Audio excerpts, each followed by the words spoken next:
우리 예수님께서 가르쳐 주신 기도 계속 보고 있습니다. 이제 여러분 다 아시겠지요?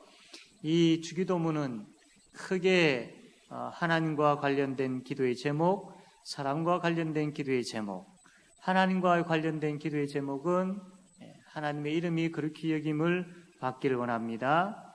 하나님 나라가 이 땅에 임하기를 원합니다. 또 하나님의 뜻이 이 땅에 이루어지기를 원합니다. 하나님과 관련된 기도 제목들이었다라고 배웠습니다.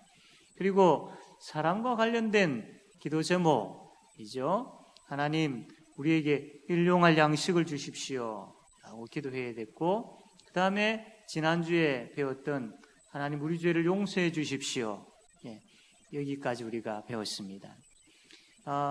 특별히 이 사랑과 관련된 기도 제목들의 내용도 우리의 욕심과 이기적인 그런 마음을 가지고 기도해서는 안 된다라는 겁니다. 왜 우리에게 일용할 양식이 필요하냐? 마땅히 우리가 살아가는데 필요하죠. 그러나 분명한 목적이 있어야 된다. 그 목적이 뭐냐? 하나님께서 정말로 원하시는 하나님의 이름을 높여드리기 위해서, 하나님을 하나님으로 인정하고 그분을 예배하고 그분을 나의 삶의 가장 중심에 두고 그분이 나의 모든 것 되시는 분이심을 고백하며 살아가는 그 삶, 여호와의 이름을 그렇게 여기는 삶, 하나님의 이름을 높이는 삶, 그 삶을 살기 위해서 하나님 양식이 필요합니다. 일용할 양식이.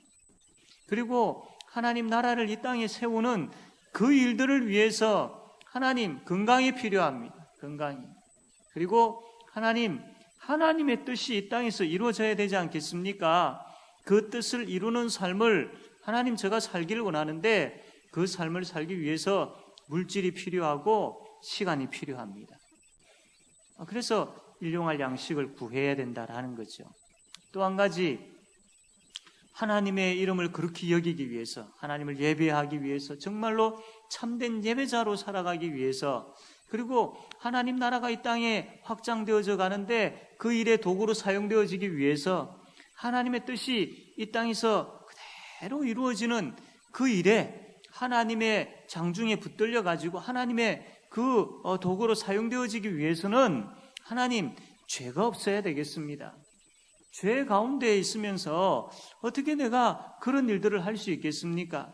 그러므로 하나님 내 죄를 용서해 주십시오 라고 그렇게 기도해야 된다라는 것 우리가 지난주까지 배웠습니다.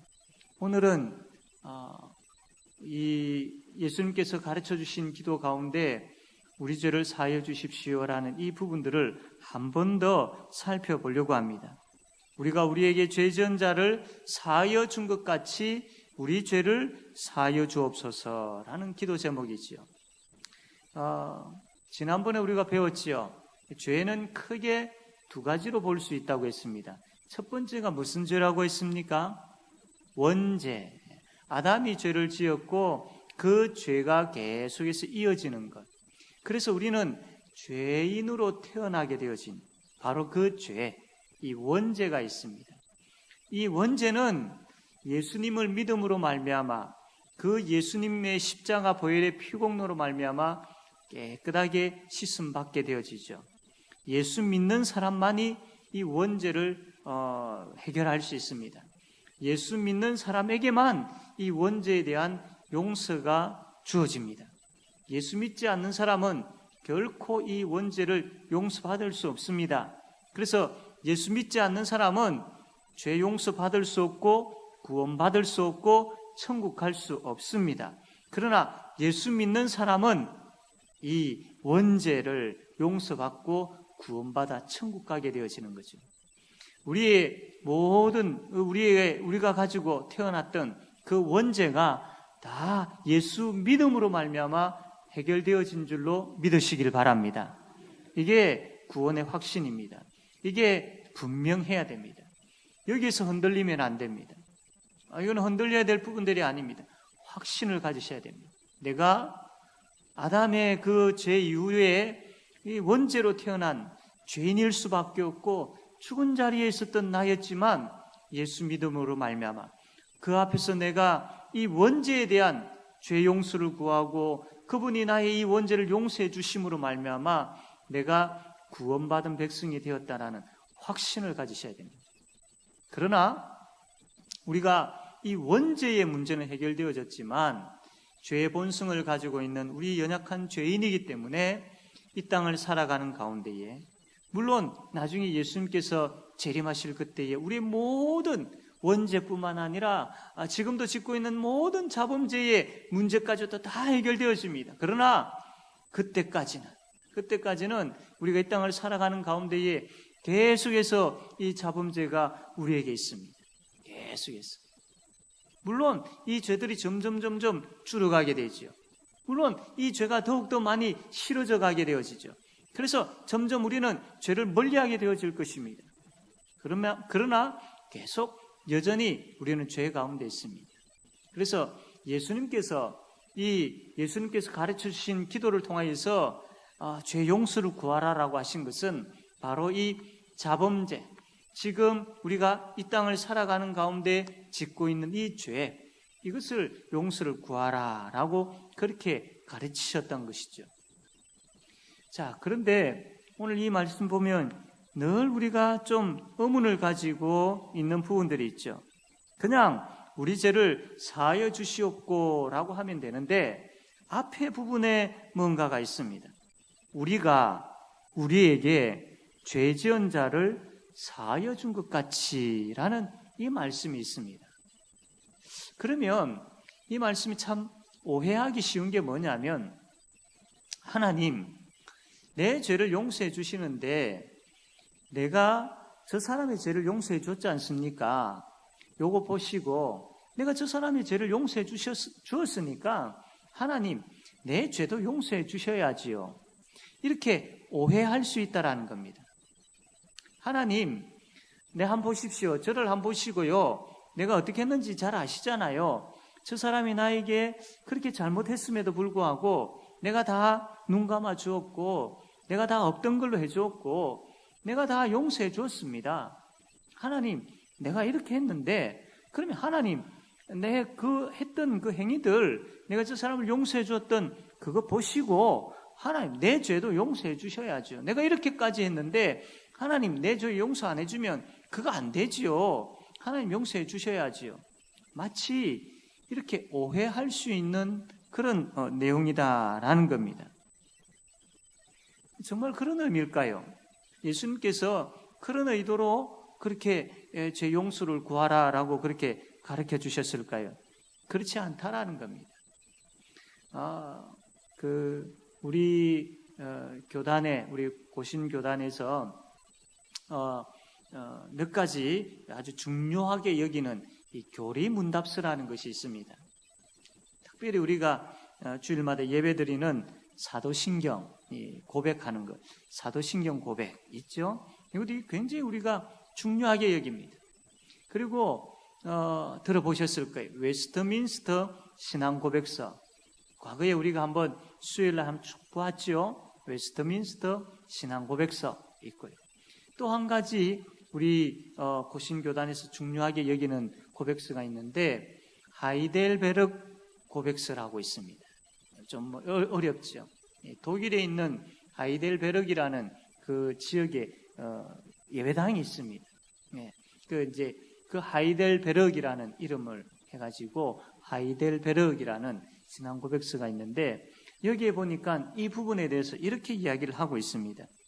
당신의 은혜가 우리 속에 있는 증거로 우리가 우리의 이웃을 충분히 용서한 것처럼 우리를 사하여 주시옵소서. 그러니까 이 말은 내가 저 사람을 용서해 주었으니까 그것을 근거로 해가지고 하나님 내 용서해 주십시오. 이게 아니고 내가 하나님의 은혜를 받았습니다.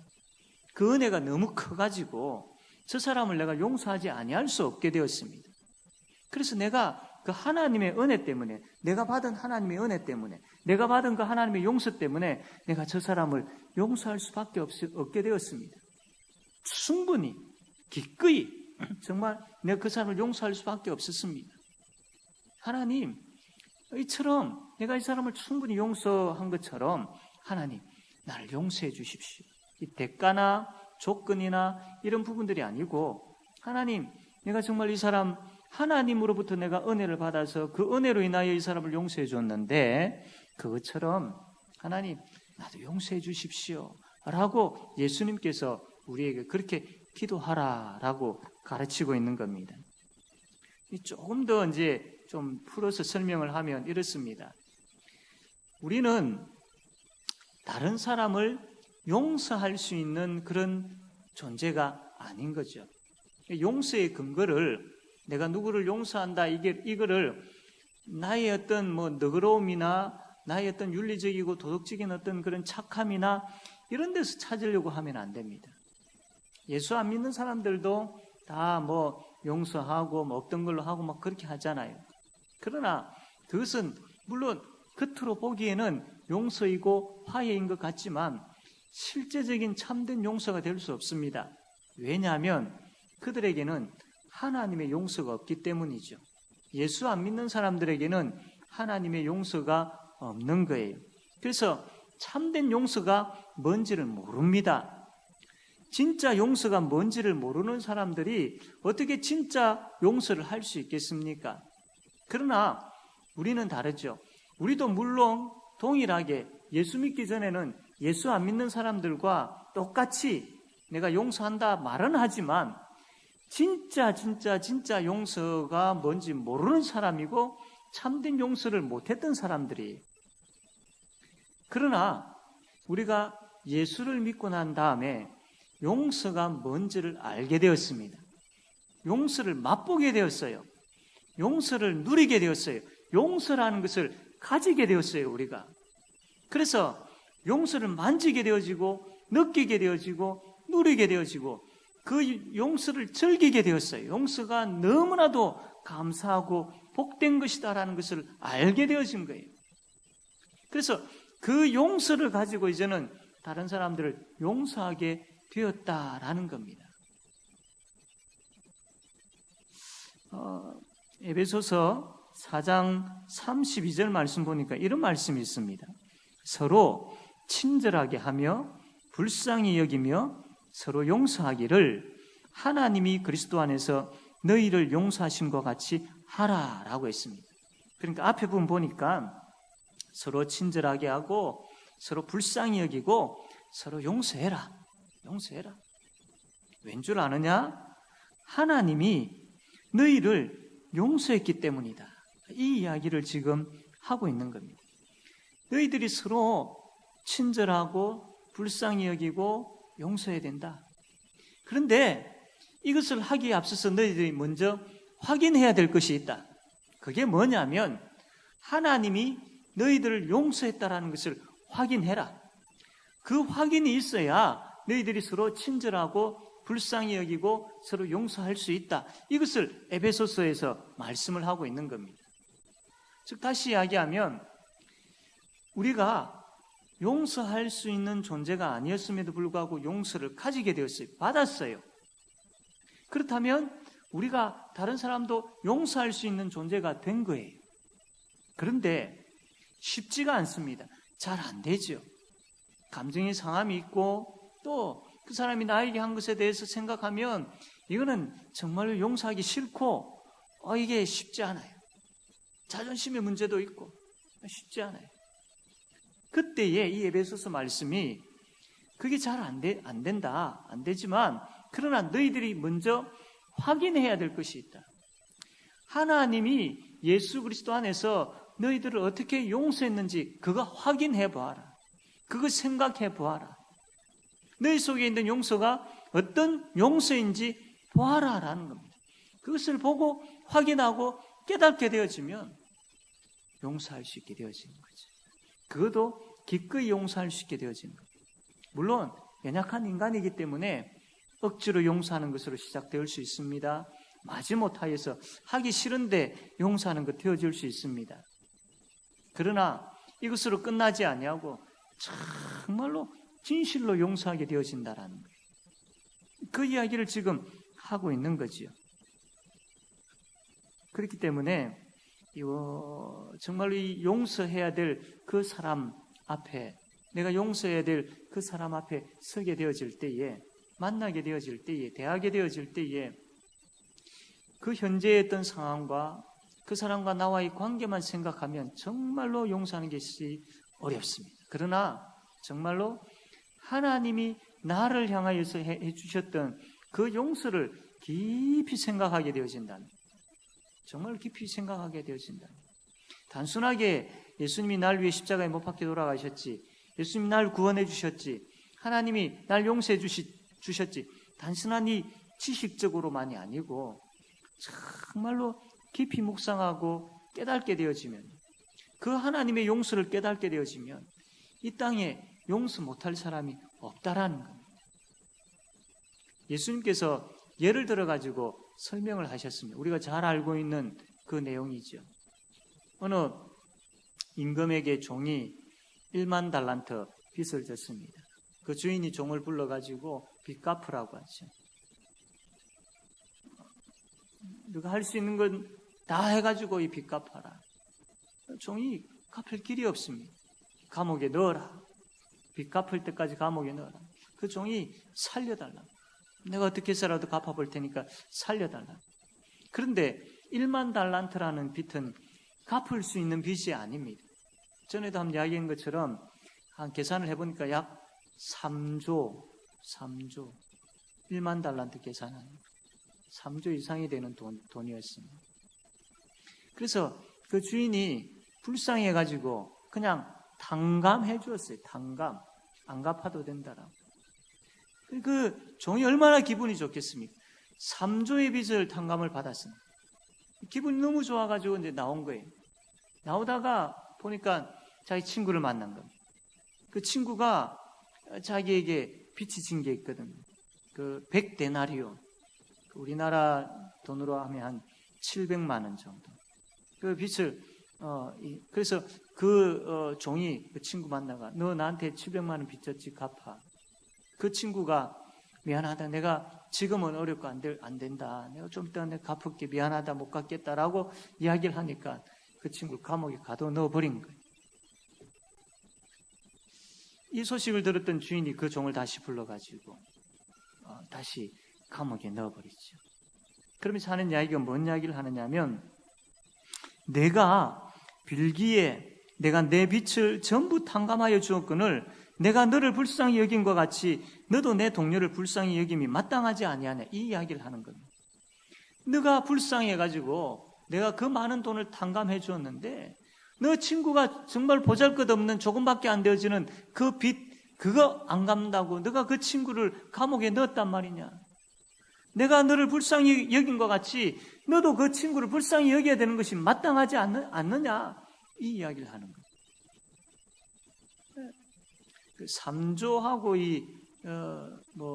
700만 원 이렇게 감이 잘 안, 700만 원도 크기 때문에 조금 이제 우리 이해하기 쉽게 뭐 이렇게 한다면 한 30억 빚을 탕감받은 사람이 밖에 나가니까 자기한테 10,000원 빌려간 사람이 앞을 지나가는 거예요. 10,000원.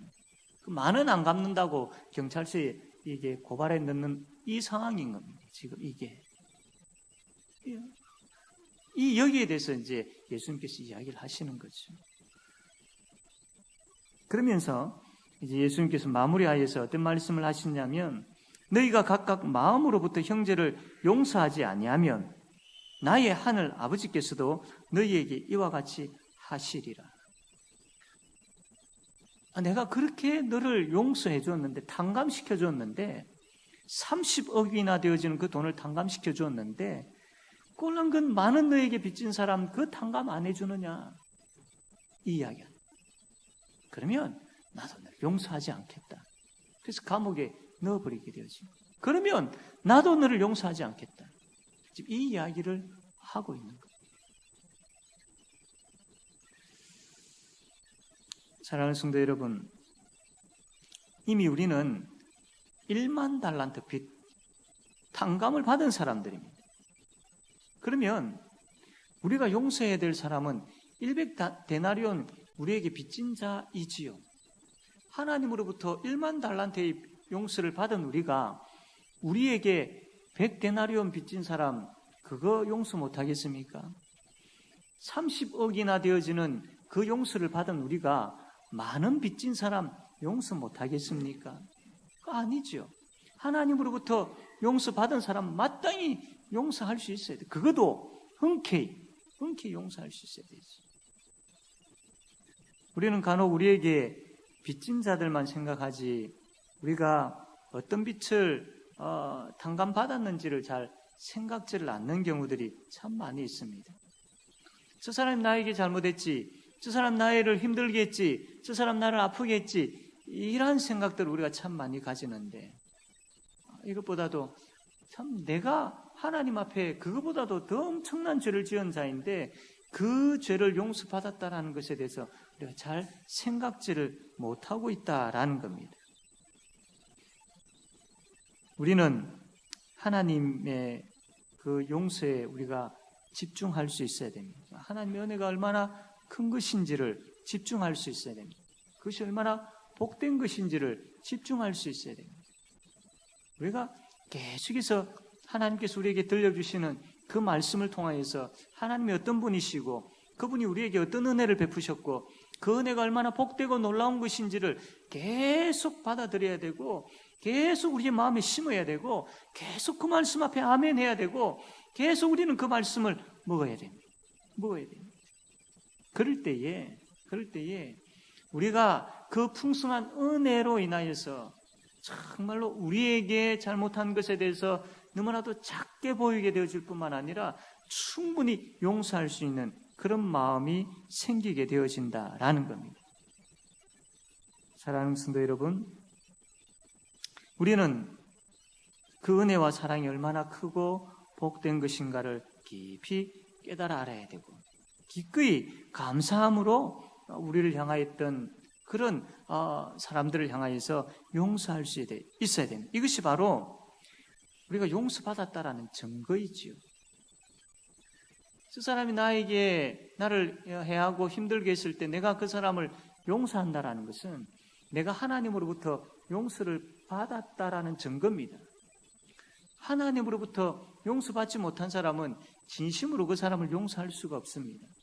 그러나 내가 그 사람을 때로는 억지로라도 때로는 작게라도 어떻게라도 만약에 용서하는 마음을 가지고 용서하게 되어진다는 것은 하나님으로부터 내가 용서받았다라는 증거입니다. 증거.